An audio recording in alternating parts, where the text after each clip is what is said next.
Today is the 21st of January, 2012. We're at the New York State Military Museum in Saratoga Springs, New York.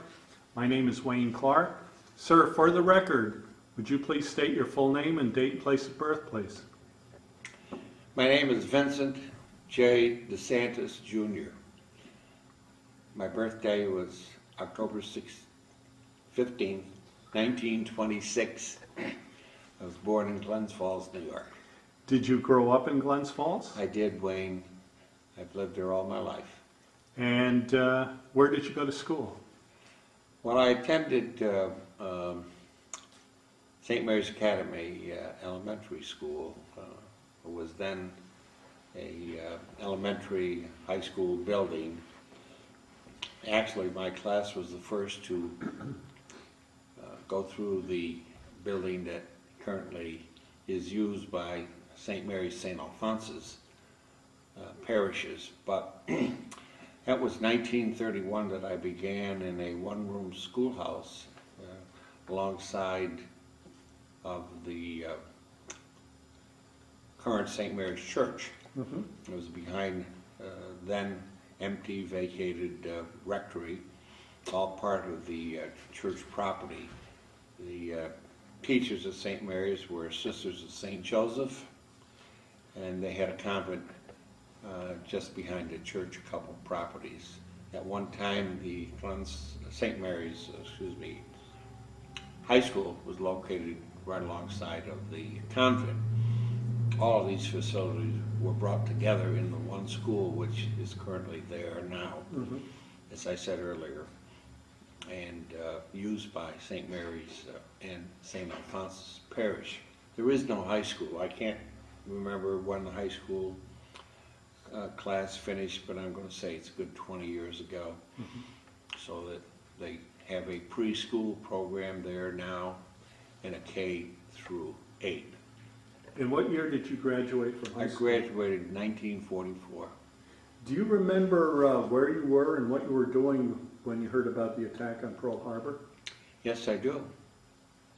I was at the Empire Theater on South Street in Glens Falls, which no longer exists, but we were watching the Dorothy Lamour, I think Bob Hope film, and it had a South Sea background, I guess, Mm-hmm. and suddenly when a little piece of paper, typewritten message on it was flashed across the bottom of the screen, which said that the Japanese had attacked Pearl Harbor. Well, I was at the time with my good friend Peter Fiore, who is now a retired Franciscan monk, Mm-hmm. who headed the English department at Siena for a number of years, and is considered a world author on, not author, but expert on the author Milton. But neither one of us knew where Pearl Harbor was, and we couldn't understand why that little message was. The relationship between Japanese attacking Pearl Harbor and the Dorothy Lamour Bob Hope film. But anyhow, when we came out of the theater, we realized something had happened. The newspaper boys were hawking papers, Mm-hmm. Japanese attacked Pearl Harbor. And of course, Did your life change after that point? oh yeah. I think everybody's life Mm-hmm. changed, and I mean that sincerely, because my recollection of that period of time was that I don't think this country was ever more united than it was during that World War II period. Mm-hmm. Little kids in school brought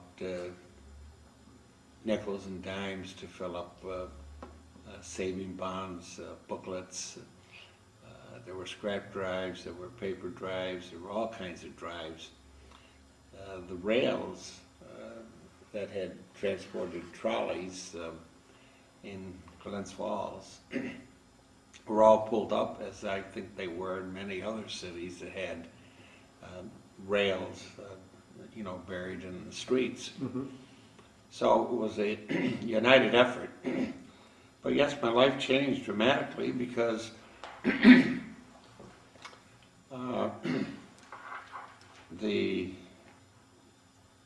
country was gripped by this, and suddenly there were people talking about a draft and wondering how and when your friends would be affected. But a year prior to 11 months prior to the Japanese attack in Pearl Harbor, Company K, which was a unit located at our armory on Warren Street, had left for federal service. The plan was for them to be trained and to come back home after a year's training. Well, when the war broke out, of course, they were already trained and shipped off to some base, I don't know where, but they were probably served longer than anyone else did in that war time period, because they'd given that 1 year prior to Pearl Harbor, and then served generally, I think, in the South Pacific. Did you know any of them personally? Oh yes, yeah, I knew several of them personally, and I recall that seeing them off when they left, when we still had a railroad spur that ran up through Glens Falls up to the South Beach in Lake George.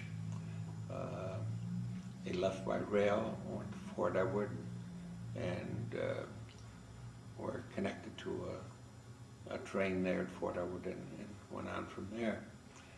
But yeah, we knew several of them.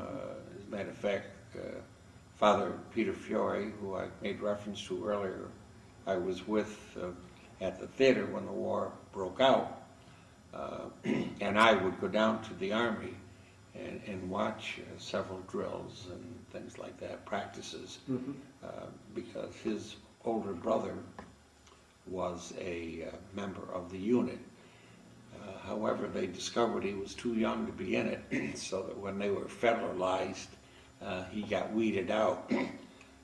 But you asked earlier if the war had an impact on my life. It certainly did. And this individual who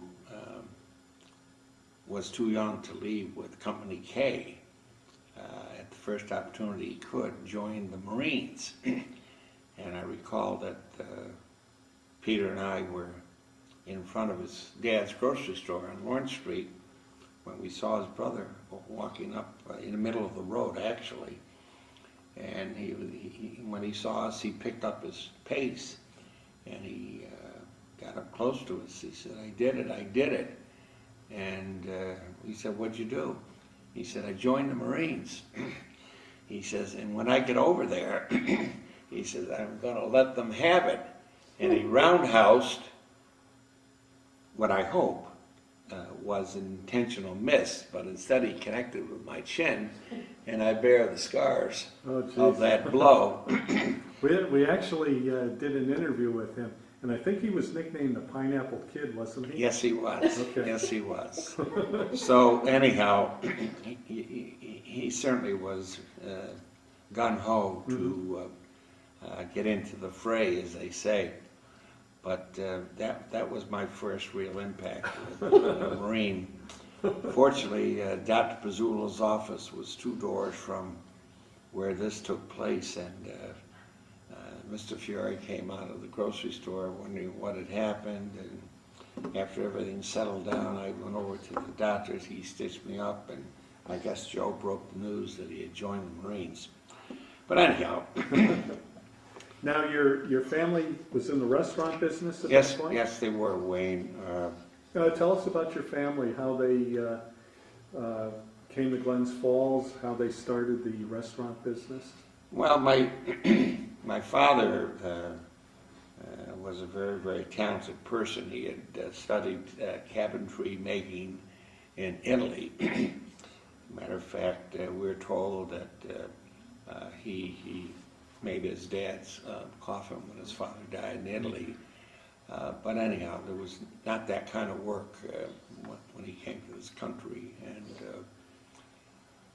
I believe he arrived here somewhere around 1908, 10 maybe, and like many others from his hometown of Popoli, Italy, took whatever work was available.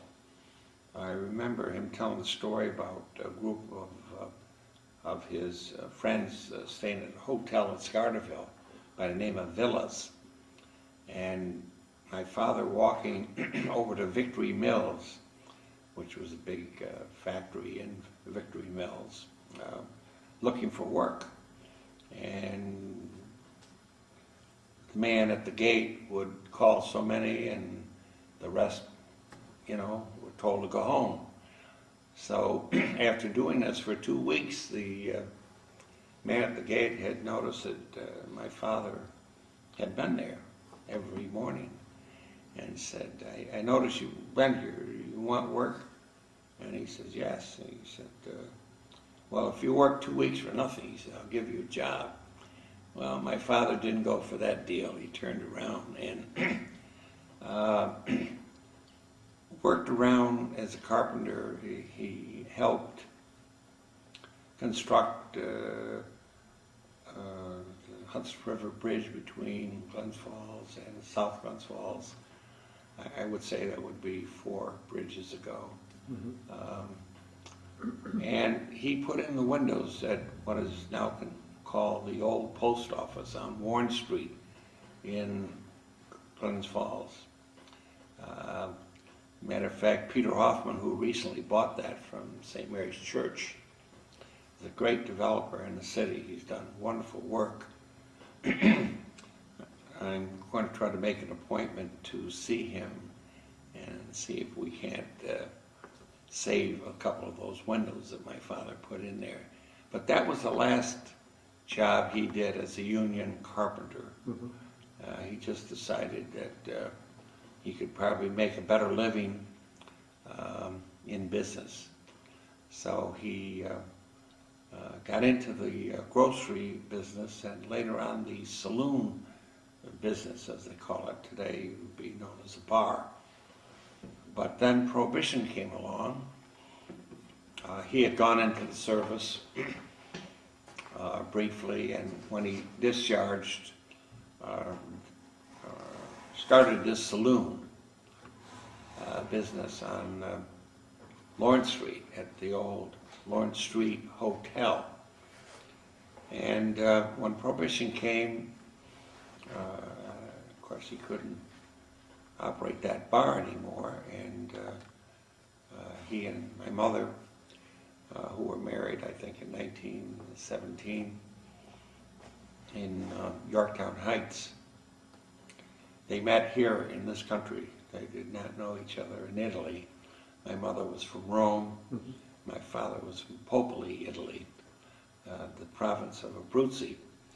But anyhow, when they were married, together they operated this little grocery store, ironically right across the street from the residence of Majority Leader Senator Joseph Bruno. As a matter of fact, my mother often spoke about going over to help Mrs. Bruno, who had 9 children and was a sickly person. And but that was typical of people during the period of time that I'm speaking. Even though times were difficult, families were close and people helped one another. But when Prohibition ended, my father was very anxious to get back into the saloon business. He always had respect for professional people, always consulted them, got their opinion, but in the end often made up his own mind about how he was going to do something. And he decided he'd better see a lawyer about this because he didn't know how to file the application process. So we went to one of the respected lawyers in Glens Falls, Judge Singleton, and asked him if he would file some application for him to open up a saloon. And he told Judge Singleton, what his thoughts were. And he said, well, Jim, you're going to have to serve food. Otherwise you won't be able to get a license. My father said, I don't want to serve food. I just want to have a bar. He said, well, the law won't allow that. You're going to have a menu and serve food.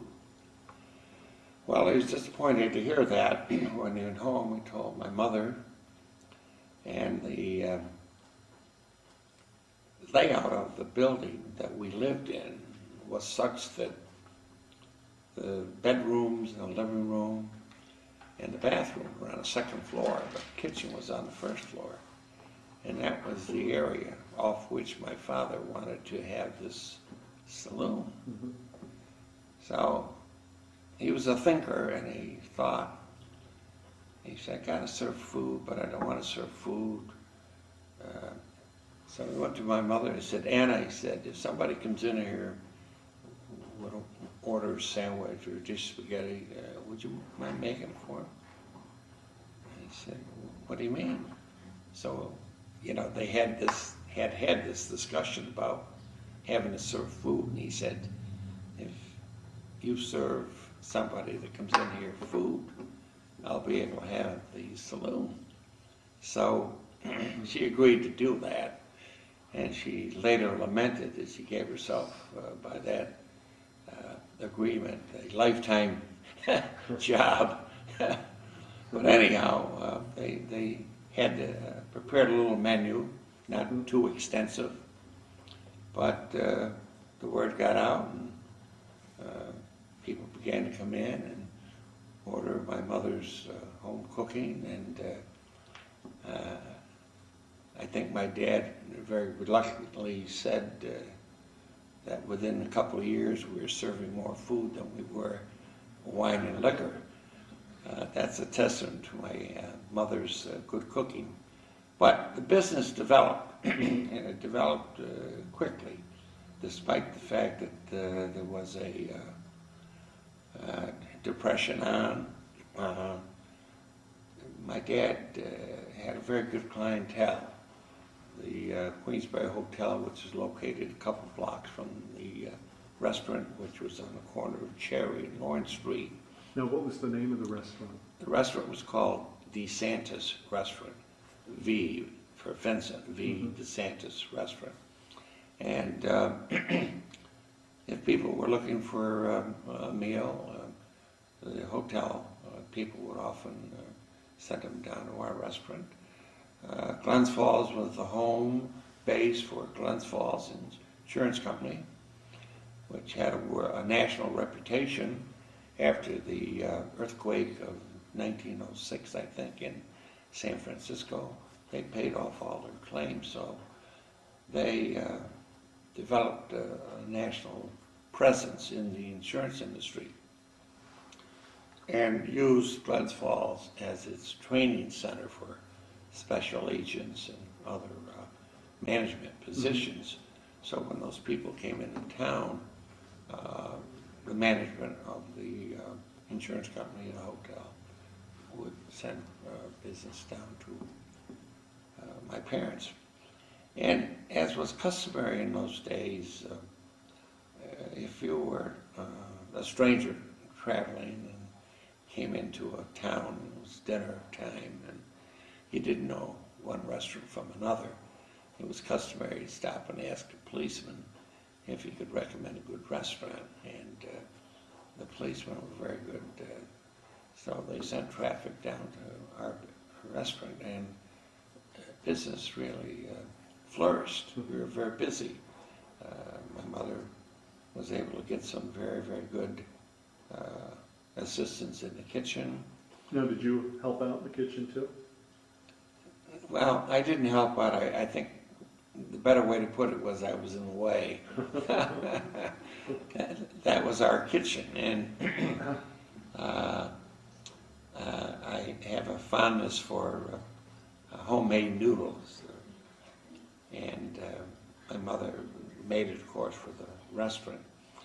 And I would often ask her if she would make me some more, and she said, "Look, I'm too busy to make this every time you ask me.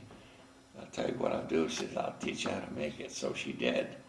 And from that point on, I made my own. And the sauce, of course, had already been prepared for the clientele at the restaurant. So it was a no-brainer for me. It was a win-win situation. But during the war, my father also operated a grocery store, as I said, on the corner of what later became our expanded restaurant. We had a long-time employee in there by the name of Seraphine John. Seraphine was a student at St. Mary's and needed work during the Depression, like many young people did. And my father hired him to operate the corner grocery store. So I grew up with Seraphine in the grocery store. My parents, of course, busily operating the restaurant.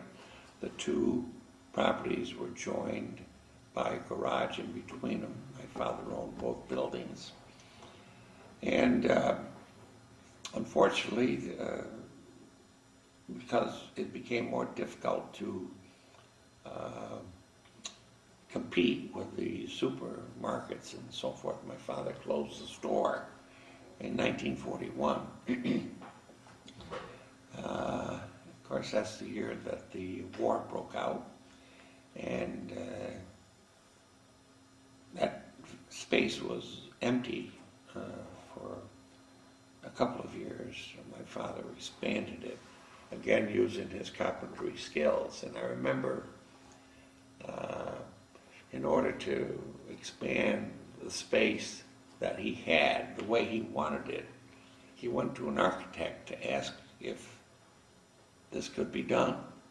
Because, as I said, he always had respect for professional people. And the architect said, "You're going to have to put a post in the middle of the room to support a bearing wall." My father said, "That's going to lose all of the effect that I'm looking for. I want open space." And he said, "Well, I'm sorry, you know, that wall will come down if you don't put a post there." So he thought and he thought and he thought about it. And eventually he came up with an idea and went back to the architect with it. And he said, "What if I put a 2x6 plank in the wall up above where I want the open space and shift the weight from one bearing wall through the plank to another bearing wall over this space? Would that work?" And he thought about it. He said, "Well, let me see what you're talking about." So after he viewed the situation, he was embarrassed to say to my father, "Look, I think your plan will work." He said, "Just don't tell anybody you came to see me first." So that's kind of a person he was. He was a thinking person. He was able to do a good job running the business. I guess he was content to be second fiddle to my mother's good cooking. The volume of the restaurant brought in a lot of people. And of course, they were always looking for beverages, so he was able to have his business and restaurant business to boot. As I said, we have wonderful, wonderful personnel. They were good girls that helped as servers. We had good people in the kitchen. And we had good vendors, people who sold us quality products. And I'm proud to say that there were often lines waiting to get into the restaurant. Maybe 15, 20, 30 people. We had no place to seat them. They waited outside, but they're glad to do it. And when the war broke out, it really changed everybody's life, as you asked me earlier. And it certainly changed the way people did business. The government quickly instituted a ration system, and it was decided by the Office of Price Administration, I believe it was, that the volume of stamps that restaurants would be given would be based on the business done by that business. I think the year was 1937. So as I said earlier, we did a very good volume of business. So my dad and mom were given a pretty good allotment of ration. I have in front of me. Yeah, do you want to hold one of those up in front of you? Be glad to. Actually, if you hold it closer, Right here? yeah, I can zoom right in on it. Okay, this is just...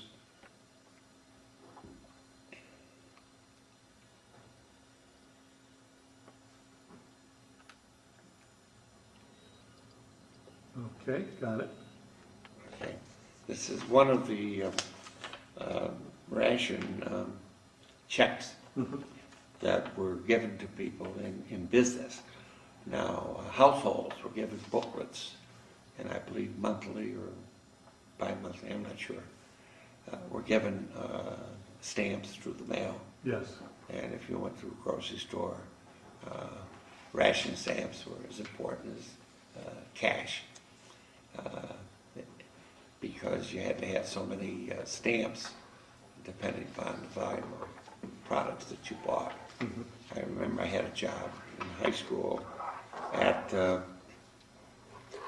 A&P, which is a large chain at that time in Glens Falls. And one of my menial jobs was to count those stamps.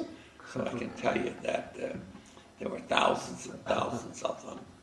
But anyhow, in the restaurant business, what the Office of Price Administration would do would be to deposit your allotment of ration stamps. And they were broken down into, this one happens to be for roasted coffee, but there was sugar, lard, meat, poultry. It was all broken down. And it depended upon what you bought from the vendor as to what kind of a check you would write. And the vendor would cash that check at the local bank where your stamps had been deposited by the OPS. So it's just like a check system that people use today to withdraw money from an account. Did your family's business experience any sort of shortages at all, or have any problems getting certain types of foods? Well, I'm not aware of that in the early part of the war, but my parents celebrated their 25th wedding anniversary on November 20th, 1942. And a month or so prior to that, my mother made my father aware that their 25th wedding anniversary was coming up, and wanted to know what he planned to do, because my father was somewhat of a workaholic. He was happiest when he was working. He would often do repairs and build things to improve the restaurant appearance after hours. And then I think you could operate your business till 3 a.m. in the morning. I can remember having a postcard route going out to, well, maybe 4 o'clock in the morning to go attend to my route. And my father would be talking to the editor of the Post-Star at the time, whose name, I'm sorry, escapes me right now, but he later became a editor of the Saturday Evening Post, which was a national publication. But nevertheless, my father was interested in world affairs. And, you know, people would close up the newspaper, they would stop in, and he couldn't serve them. alcoholic beverages, but they put a pot of coffee in and they sit there and chat about it, and there they'd be talking as going out from my paper route. But getting back to the volume of business was good, and the allotment of stamps allocated was good, so they were able to handle it. But when this wedding anniversary came up, my father said, well, you know, what do you have in mind? Nothing special, I just thought we'd get away for a few days.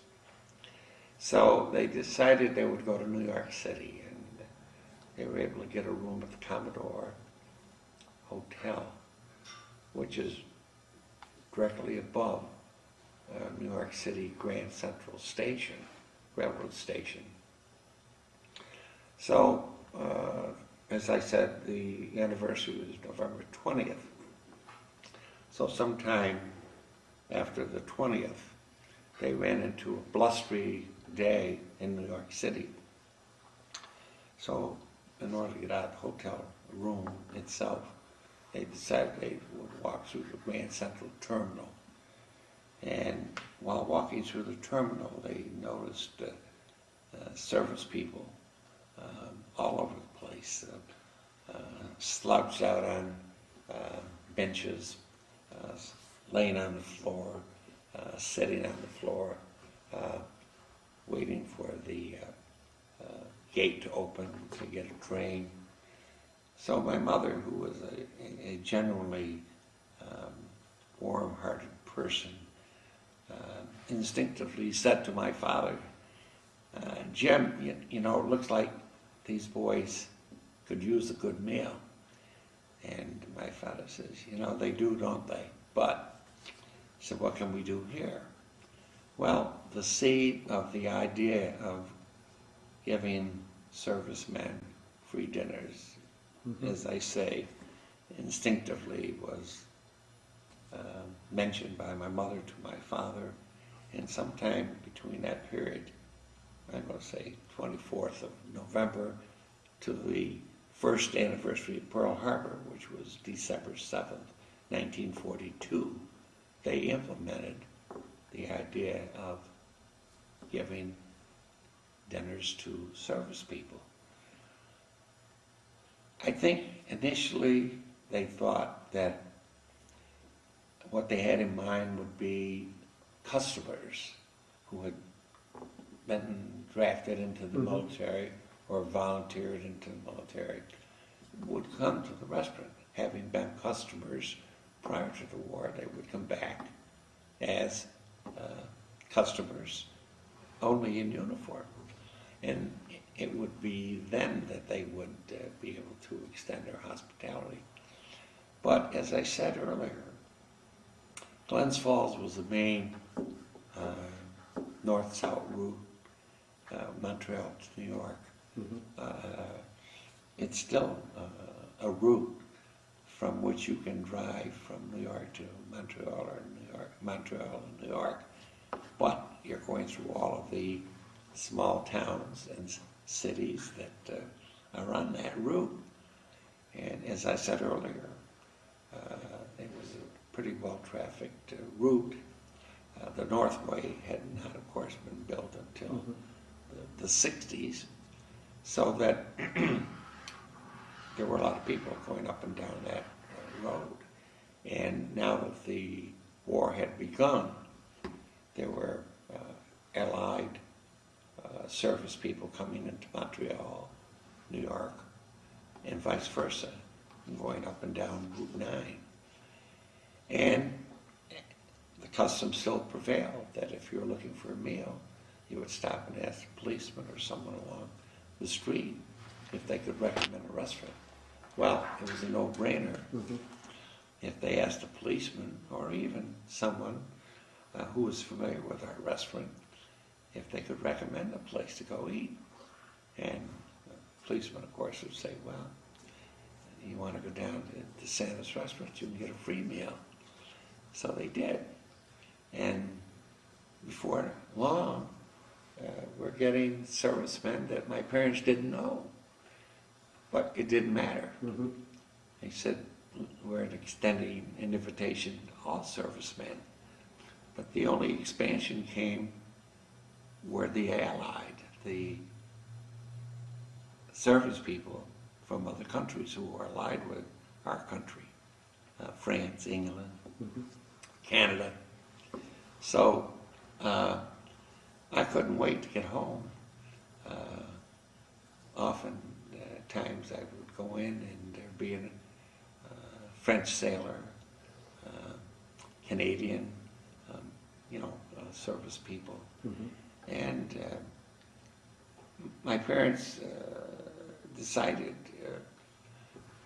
once this began, to put out a guest book so that they have some idea of who had been there and availed themselves. So early on they did that. But one day a captain of the United States Army came in, and when he was exiting the restaurant, thanked my father, and my father said, would you mind signing the guest book? And he said, well, I'd rather not. And he said, my father said, why? Is there some reason? He said, I really don't know you, and you don't know me, and I'm really afraid that maybe when I get back to my base, I might find a bill there, or my commanding officer might be charged. My father said, that's the last thing I want to happen. He said, don't worry, don't sign. But he said to my mother, take the guest book and toss it. I've never seen it. I think they literally did toss it. Any idea how many free meals were served? Well, we do, and I'll come to that, Wayne. Okay. At the conclusion of the war,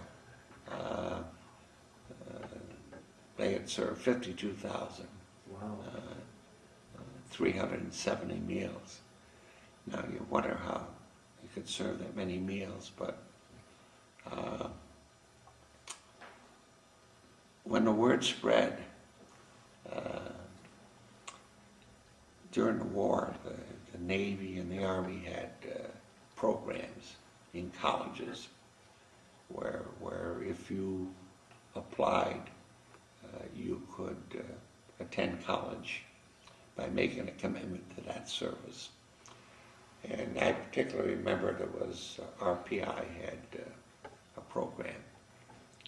And once a couple of RPI, I think the Navy's program was the V-12 program. I'm not familiar with the Army designation, but a couple of boys came up from RPI. Well, it didn't take very long before 2 multiplied into 6, and 6 multiplied into 12, and the numbers just escalated. Well, my parents were happy to do it. My mother and father actually got a call from the local police chief one day. He said, Jim, I think there's an imposter that's been going down to your restaurant. He said, we got a tip, and I'd like to describe him to you so that if you see him, you can give us a call. My father said, no. If they need a meal that bad, let them come. So I said, well, if you don't mind, but we're going to have to arrest him anyhow because he's impersonating a military person. And he said, well, just don't do it in the restaurant. You do what you want, you do your police work. But if they come in here with a uniform, they're going to get a free meal. So the numbers escalated. And of course, during the war, we had war bond drives. And there was one toward the end of the war which was particularly noteworthy because the men in the war bond drive were all veterans of the Anzio Beach attack in Italy. And the chairman of the event was the president of our local bank, First National Bank, and he called my father. He said, look, we're going to have about 40 military people put on a mock battle at Crandall Park. And would you mind feeding them? He said, no, I'd be happy to. He said, but you said about 40, so I don't have enough servers to take care of that. But if you can give me some high school girls, come down and volunteer, I'd be happy to do it. So that's what happened. And as I said, and if I didn't, I'll say it now, the men that were here took a photograph with my parents in front of the restaurant. You can see my parents in the center on the sidewalk level, and each one of those veterans came from a different state of the United States. Now I'm assuming, without knowing, that this particular group covered the Northeast, and there were probably other groups like this who traveled the Southeast and Midwest, Southwest, Northwest, raising funds for the war effort. Okay. Now, as I said earlier, when my father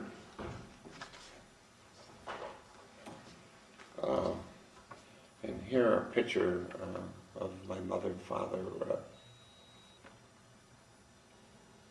Any idea when that was taken? I think it might have been taken in the late 30s, just prior to Okay. World War II. When they abandoned the guest book signing, my father had printed up little 3x5 cards with this message on it.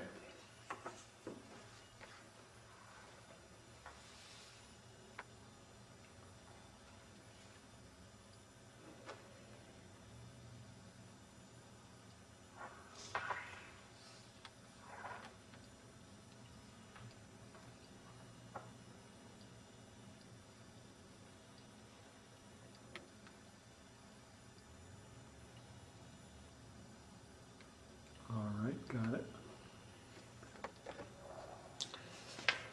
And whenever people were leaving the restaurant, my father would give them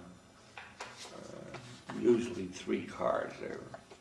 This is a 3x5 card. I think it might have been a 3x4 with that same message on it. Mm-hmm. The invitation, the location of the restaurant. And my father would always say to him, you notice I'm saying my father because dear mother was always in the kitchen supervising the cooking. But my father would say, take these cards back with you, and if you don't mind, post them in the PX where you're stationed, or on a ship, wherever you're located. And maybe some of your buddies would want to stop by if they're on their way north or south through Glens Falls. So, Now, did your family ever get letters from yes, any of they these did. servicemen? Yes, they did.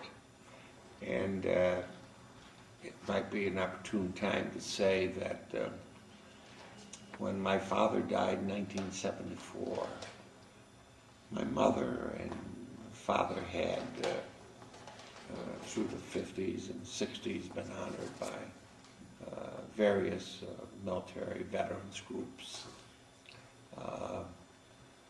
I know a very dear, I say that affectionately because every time he went through Glens Falls on his way to his home on Lake George, Speaker of the Assembly, Oswald D. Heck, who was a very imposing figure. I particularly remember his Cadillac when he parked in front of the restaurant. It took 2 car spaces, not just one. It was that big. And I just would stand out there with all my friends from the neighborhood admiring it. But Oswald D. Heck and other state dignitaries, as my niece mentioned, we had a citation from President Ford, things of that nature. Many, many letters were written and sent, letters of appreciation and so forth, from people we didn't even know. Some we did.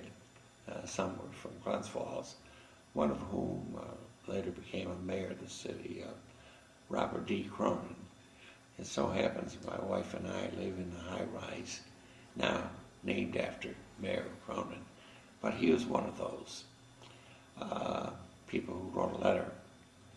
But I want to bring your attention to this cigarette holder.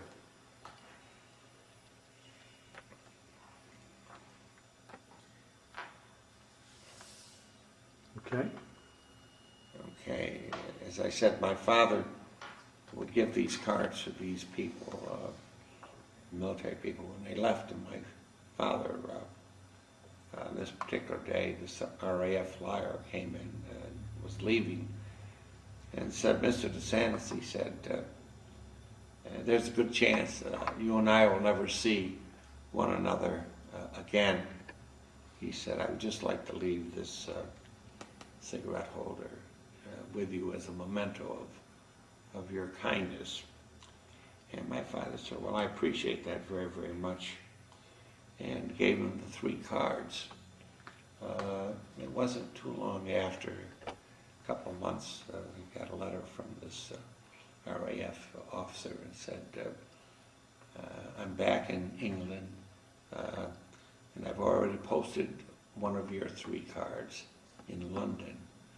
He said, "I'm on my way to Paris, and I'm going to post one in Paris, and God willing, soon we hope to post one in Berlin," which I thought was a very, very sentimental thought, and makes me very, very proud to think that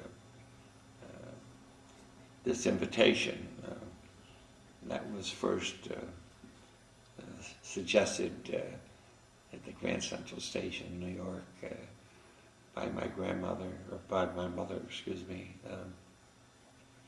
We call her Grandma now with the younger kids. I'm getting used to call Mother Grandma. But it, I think, was so heartwarming to them to be able to do it. And I think in the interest of reporting the facts, I want to mention a negative that I will ask my father's forgiveness for, because he never mentioned it. He talked about it within the family, but he never mentioned it. He never mentioned it to the public, but one of our very good customers and neighbors, actually, he lived a block away, was Francis X. Riley. And Mr. Riley had some very good jobs in the Democratic administration of President Roosevelt. During the Depression, Mr. Riley was sent to Glens Falls as the WPA Works Project Administration Director. No job, no public job in that area could be secured unless it went over Mr. Riley's desk. And when the war began, Mr. Riley was given another position in the Office of Price Administration. They controlled all the prices.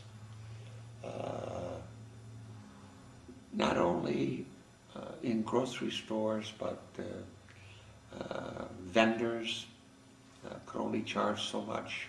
Everything was very strictly controlled by the Office of Price Administration, and they controlled the stamps. Mhm. So Mr. Riley, being a regular customer of the restaurant, matter of fact, his son, Francis X. Jr., was a classmate of mine at St. Mary's. A wonderful family. A strain was coming upon my parents to be able to comply with the law, not only buy food from vendors, but provide the stamps. The great demand for the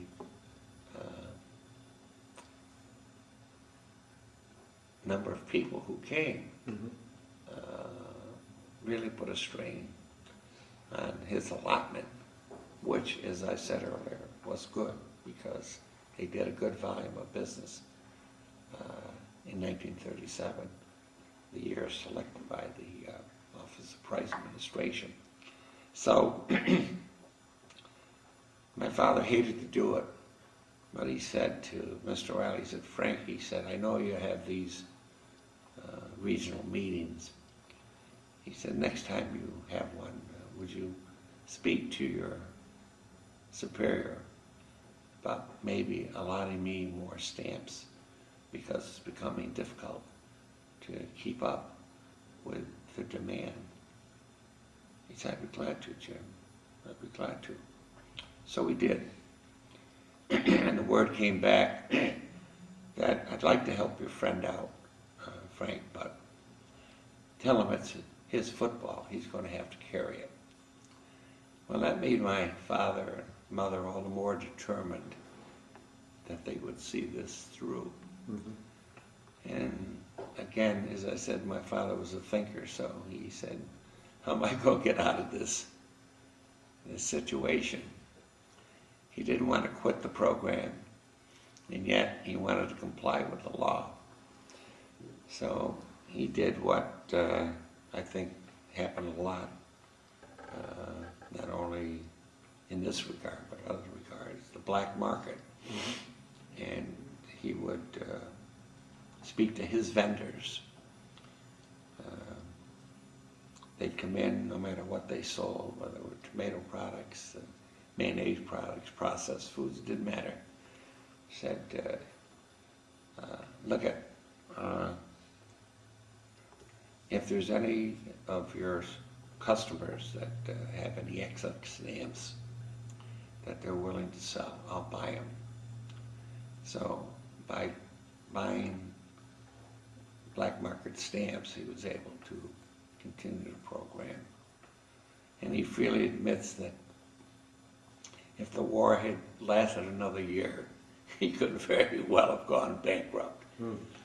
But they were two proud people when the war ended to know that they had been able to do something to boost the morale of the country. Now, towards the end of the war, you ended up in the military too. Well, I did. I had gone off to college and was drafted out of Bryn Mawr, Pennsylvania, which was the nearest draft board to Villanova, Pennsylvania, where I went to school, Villanova College at the time. And I actually went into the service on August 9th, 1945, the day the second atom bomb was dropped. Mm-hmm. And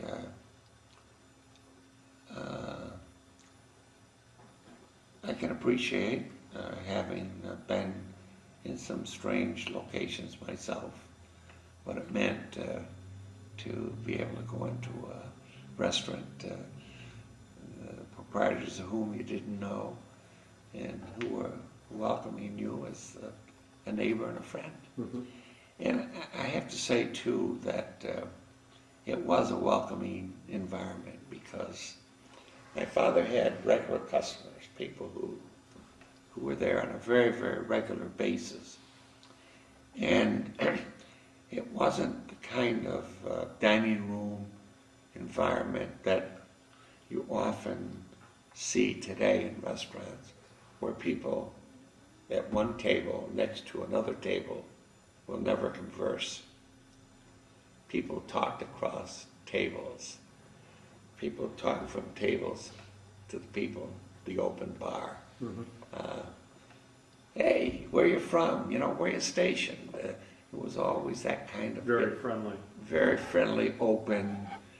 And while my father only offered food on the menu at no cost, there were many, many drinks also served at no cost.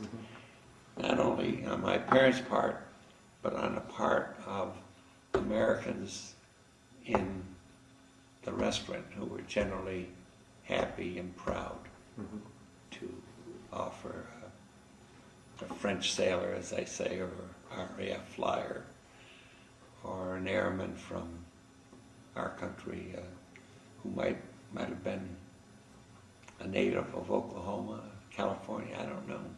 We'll never know, because the guest book went into the trash barrel when that captain decided he didn't think it would be a proper thing for him to sign. So it was a great experience. You do have a menu that we haven't seen yet. Well, this is the menu that was offered to everyone in the military who came. It's divided into full course dinners, specialty items, hot sandwiches, cocktails, Now, if you can, okay. and Yep. in the center is the invitation, so that if somebody came in unaware, and I don't think that was very often, but if they did come in unaware of the invitation to have a free meal,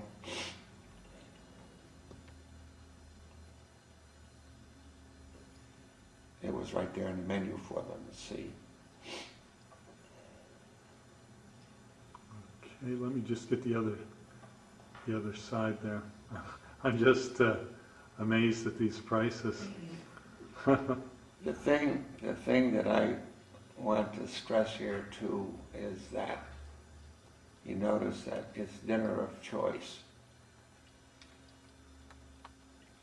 And I'm not suggesting that the choices were always the most expensive, but people were offered that choice.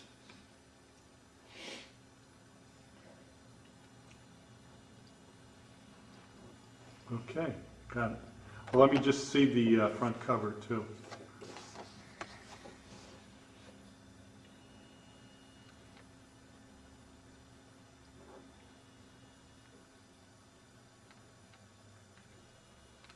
Okay. There's something in this flap.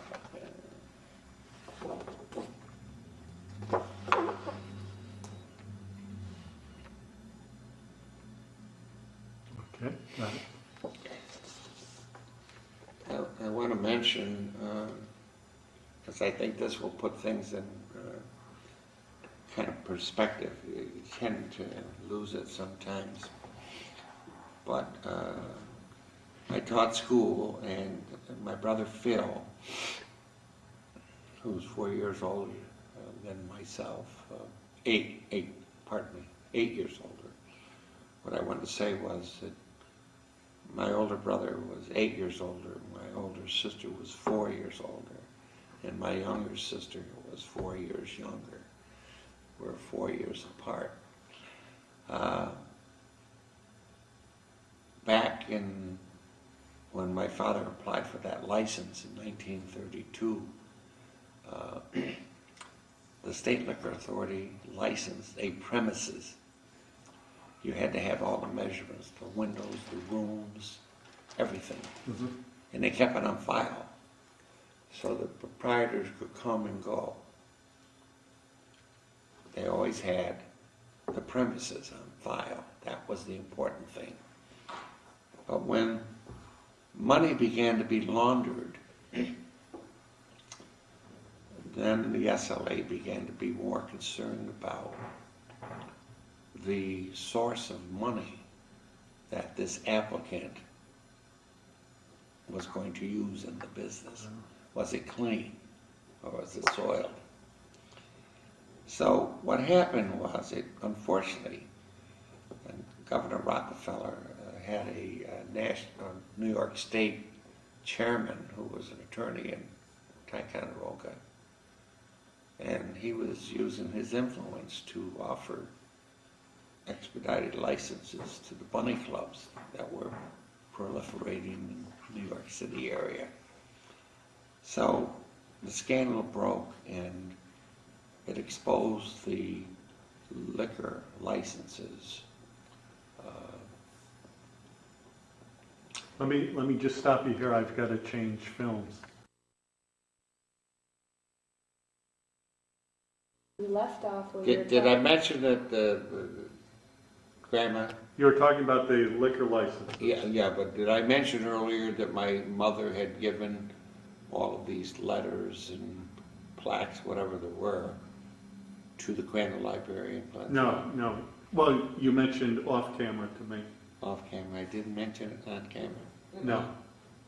You mentioned that in our phone conversation. The what, Wayne? In our phone conversation yesterday. Oh. But if you want to mention that now, sure, go ahead. Well, it might not fit in, but that's all right. Oh, yeah, I guess at the end I could say that. Sure. If you want. Okay, all right.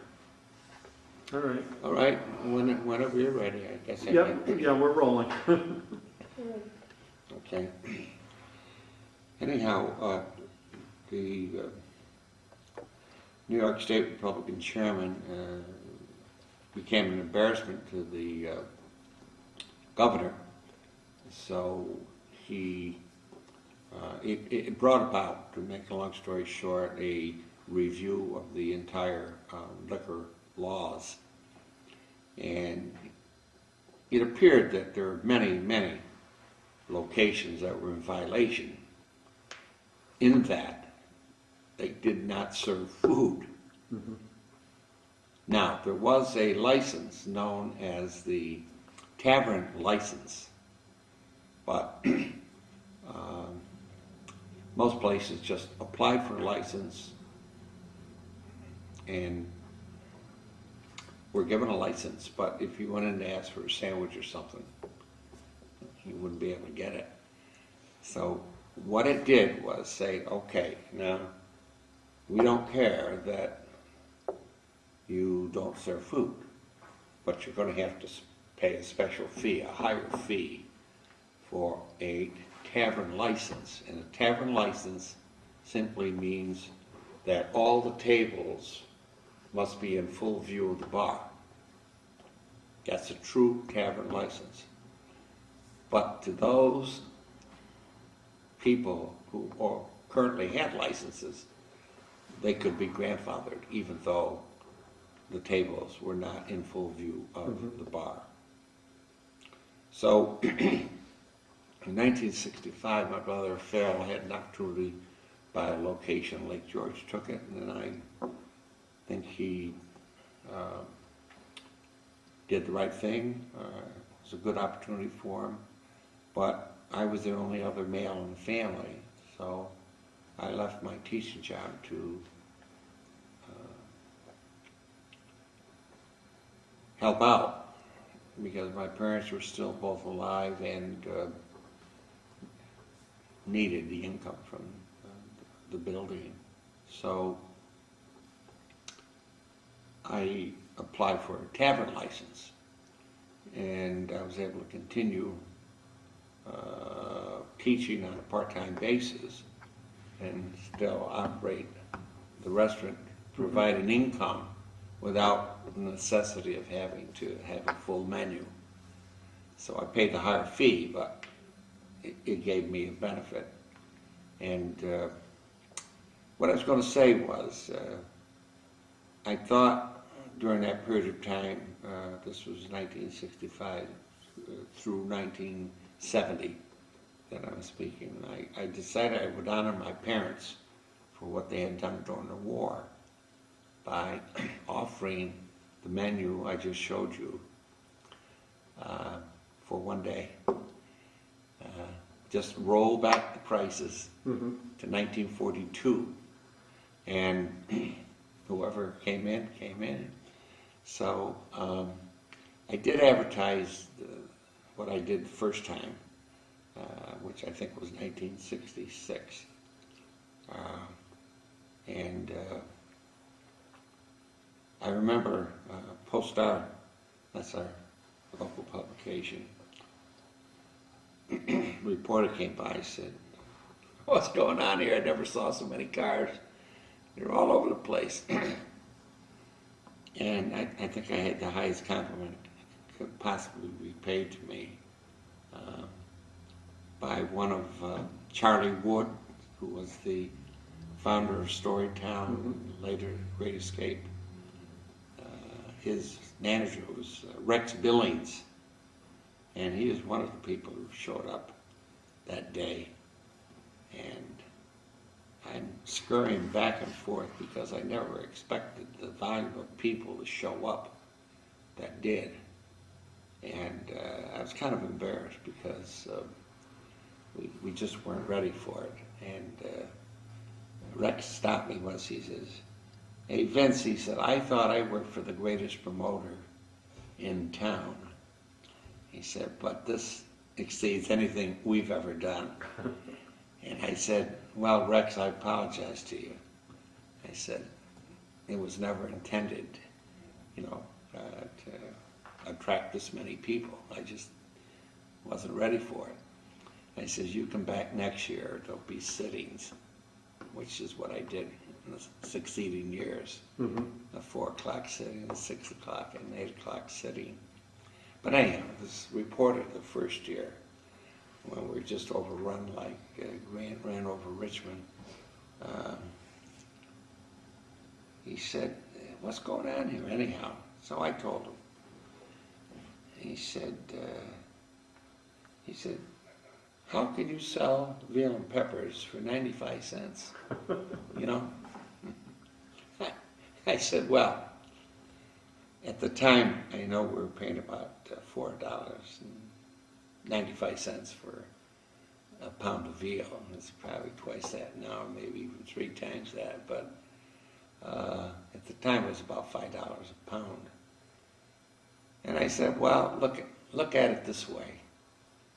I said, "I got 95 cents for this meal, and I did it for one day."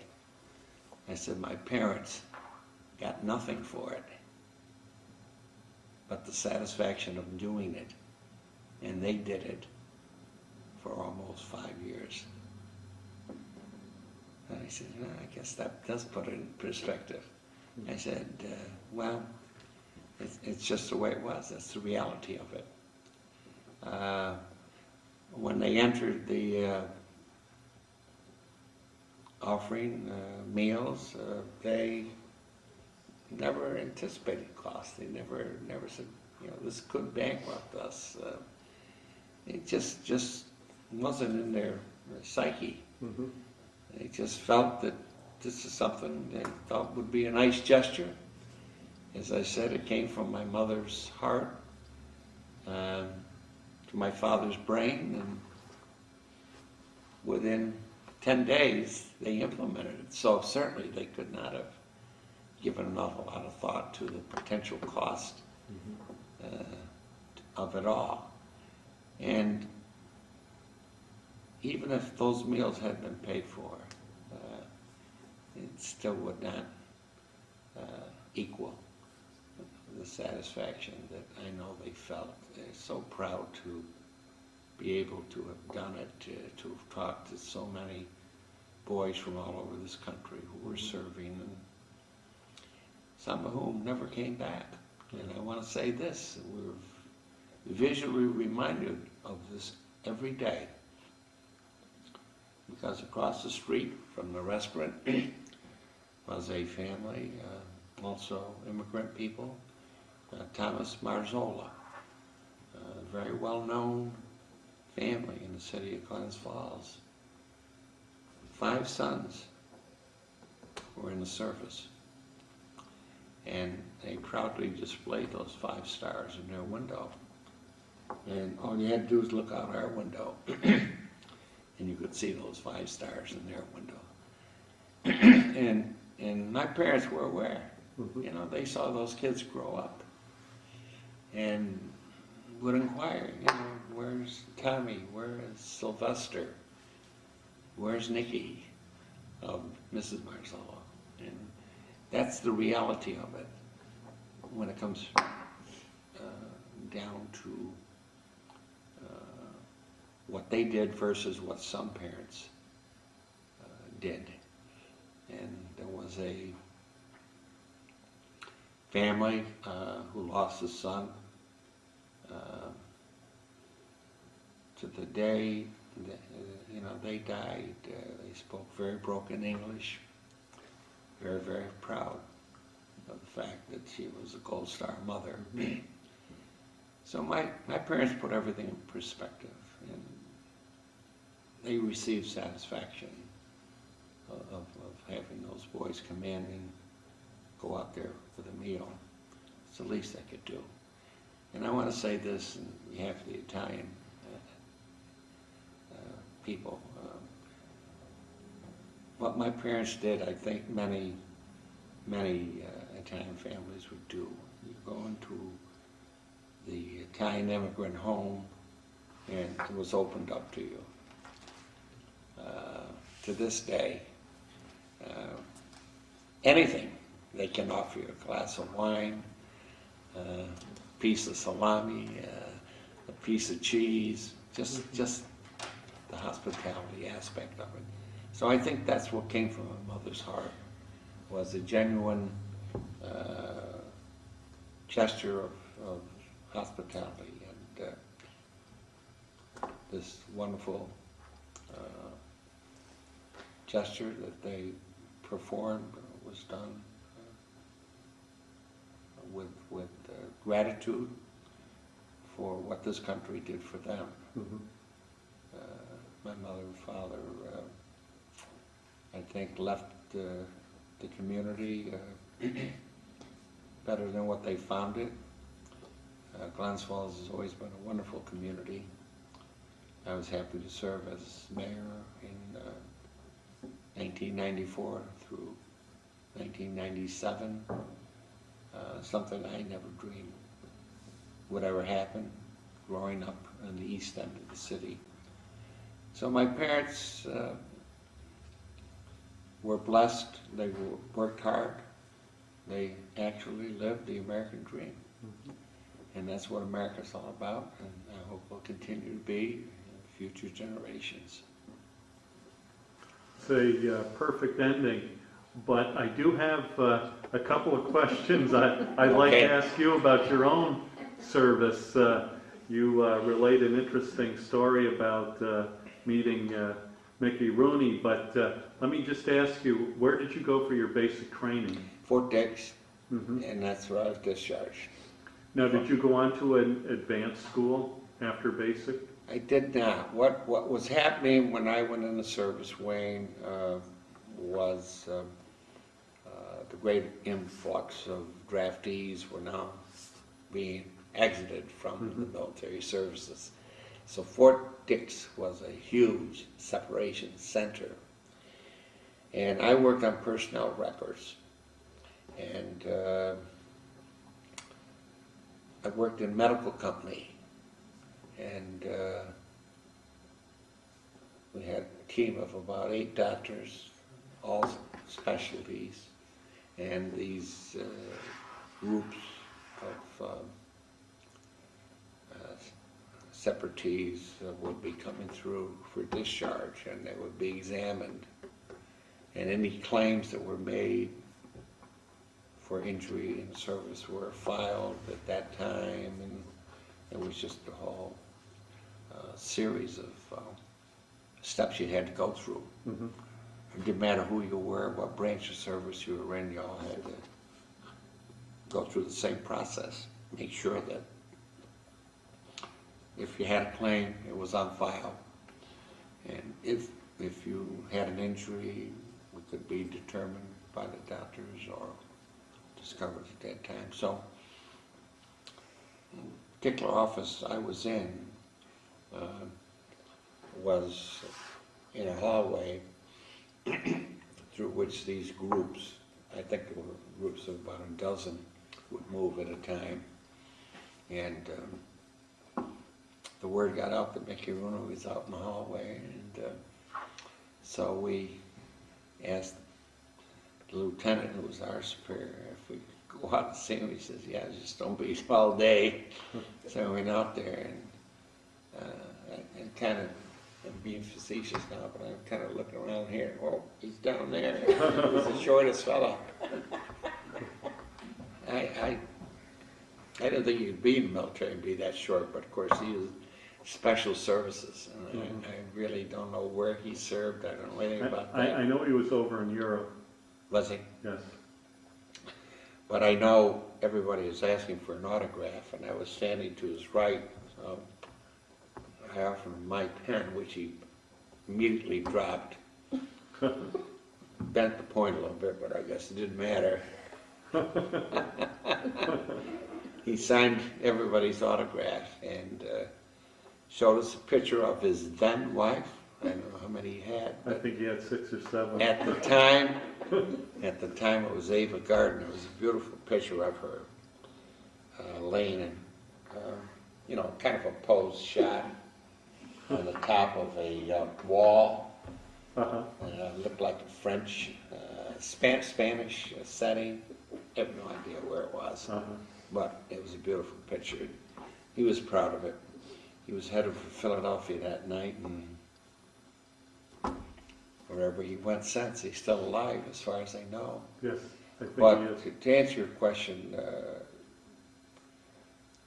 the military were discharging 24 hours a day. It's just a logistics thing, and having been in the personnel office, I know that a couple of people I knew from Vinyl, New Jersey, went in service. They have very high IQs, high enough for officer candidate school, but because the need was in the KP kitchen, that's where they ended up. Much to their chagrin, peeling potatoes, washing dishes, because that's where the need was at the time. But I had a good service. I was able to, I served up in Fort Niagara, which was very interesting. Fort Niagara was at different times owned by, controlled by the British, the French. It's right at the tip of Fort Niagara, where Lake Ontario meets the river. Beautiful fort. Did good service there. I enjoyed it very much, and saw my first segregation at Fort Monmouth. I had to report there, and I guess I got there close to midnight, and sergeant in charge issued me some bedding, and said, barracks, whatever. And he said, there's a whole bunch of black soldiers in there. I said, you may just give me the bedding. And there were, but military people at that time, the whites didn't really work with blacks. The blacks had their own, jobs to do and did them. As we're learning now, thank God, they serve admirably. They're being rewarded for their service. But at that time, there was no real integration. I was discharged in December 1946. And did you make use of the GI Bill at all at that I point? did. I had a dear friend of mine, high school classmate, who became my dear wife's best man when we were married. He decided he wanted to be a lawyer and encouraged me to go to law school, which I did, but which I had no real inclination toward. But I used some of that GI Bill to do that. Mhm. So that's about it. Did you join any veterans organizations? Yes, at I all? do. I joined the American Legion, which really is the only one I'm eligible for. I never entered federal service. I'm sorry, never went overseas is what I want to say. So I'm not eligible for the Veterans of Foreign Wars. Mhm. But I have been active in the American Legion. I was past commander of Glens Post 233, and still am a member and active in that group. It's experiencing the same difficulties a lot of veterans groups are. Younger military people don't seem inclined to want to join organizations, but I think the American Legion has been fortunate to be able to take people from all wars since its founding, and membership is holding up decently well, but not as good as we'd like for it to be. Mhm. Have you stayed in contact with anyone you were in the service with? No longer, but as recent as 10 years ago, I had a call from one of them from New York City, and you won't believe this, but I was coming down the subway one day and bumped face to face with another one that I was in service with in that whole big city. Can you believe that? Huh. But no, to answer your question, I have not. Okay. And does anyone else have any questions at all, or any comments?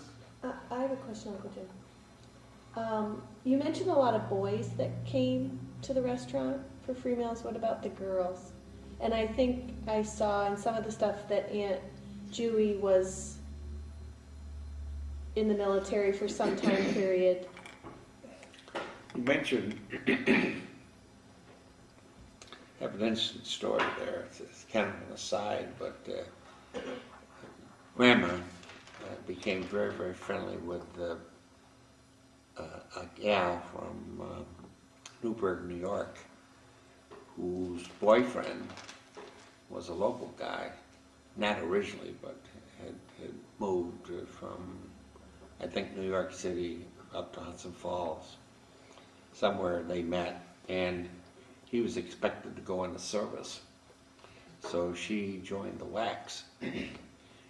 As long as he was going to be in the service, she was going to be in service. For some reason, he was rejected for medical reasons.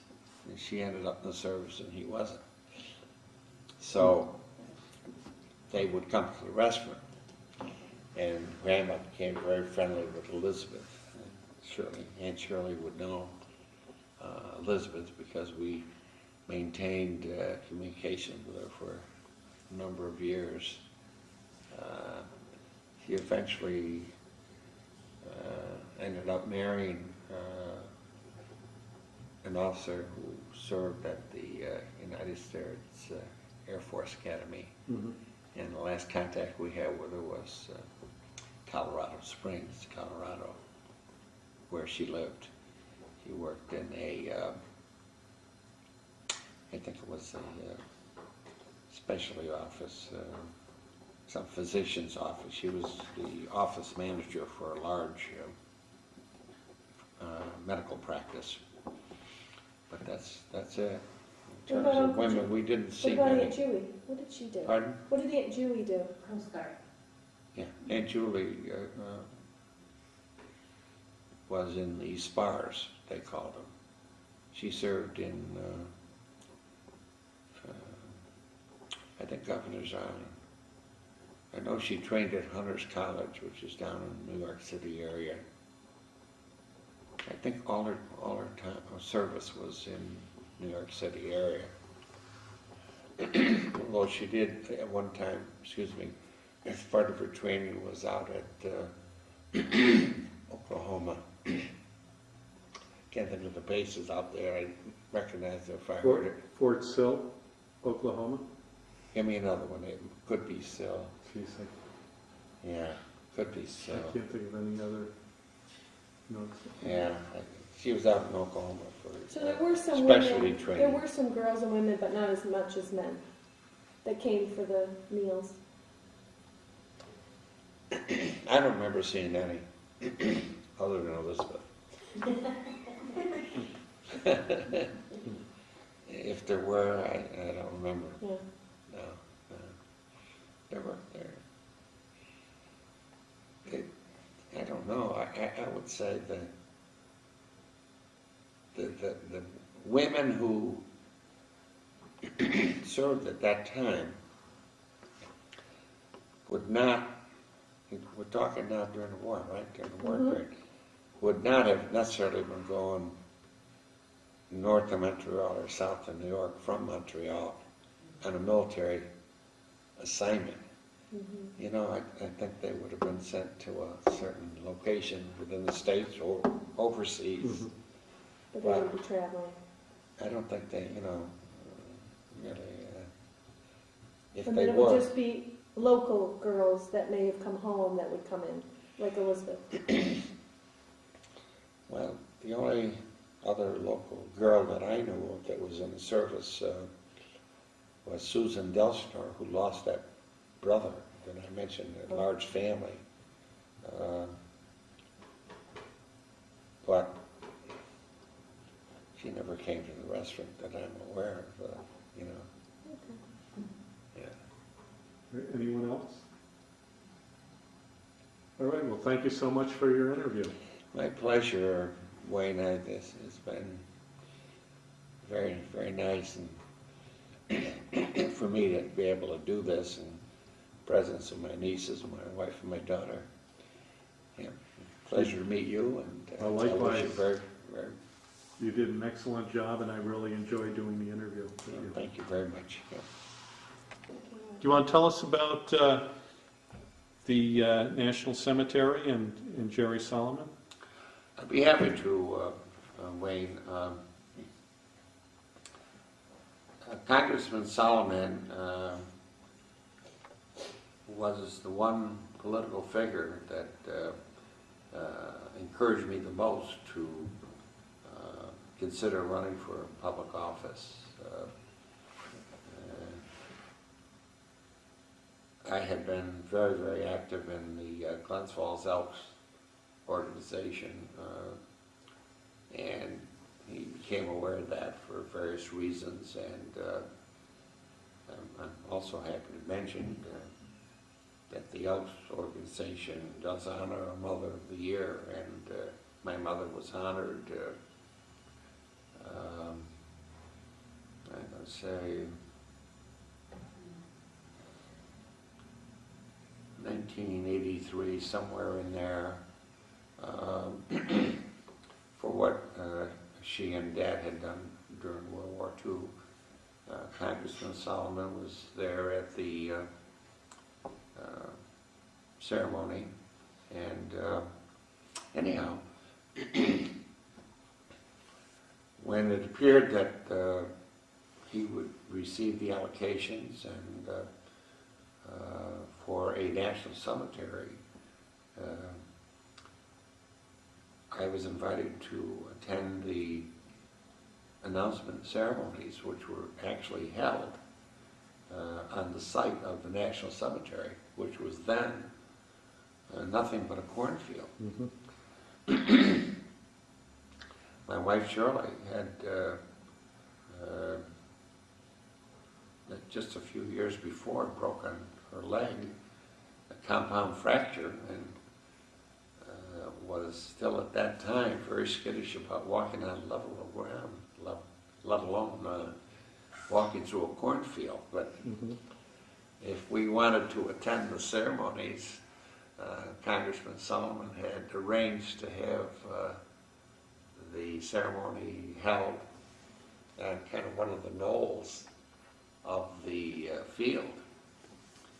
I do have to admit, I have admitted this to Ann Shirley before, those cornstalks are pretty tall and pretty rugged, but we worked our way through them, and I'm very happy that we attended that ceremony. And I've only been back to the National Cemetery maybe 6 times since then. I attended Congressman Solomon's funeral, of course, which was there.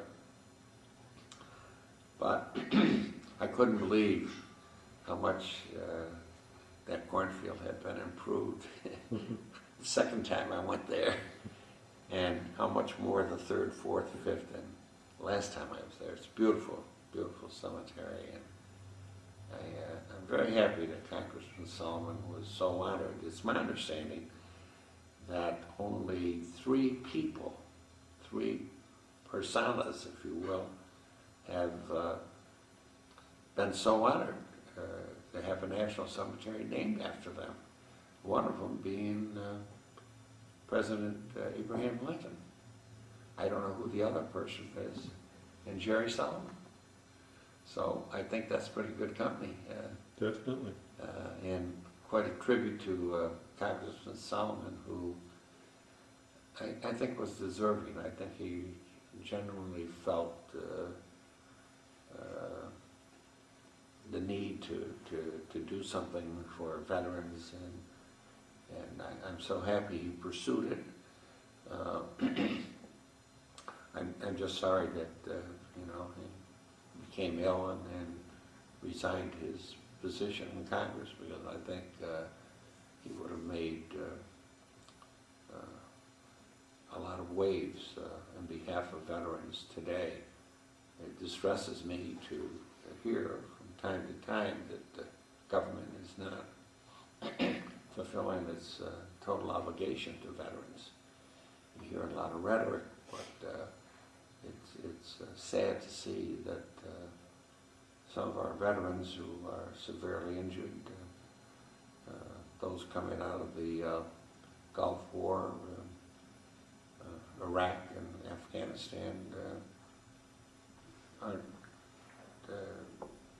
being given that treatment that they need.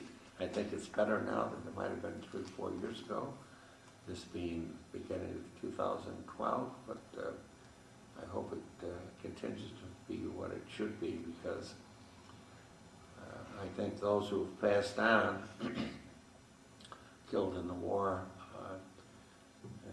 will always have our eternal gratitude, but those who live each day with the pain and suffering of war, whether it's physical or mental, are the ones that we tend to forget sometimes, and these are the ones that I think need our care and attention, and will be for many, many years to come.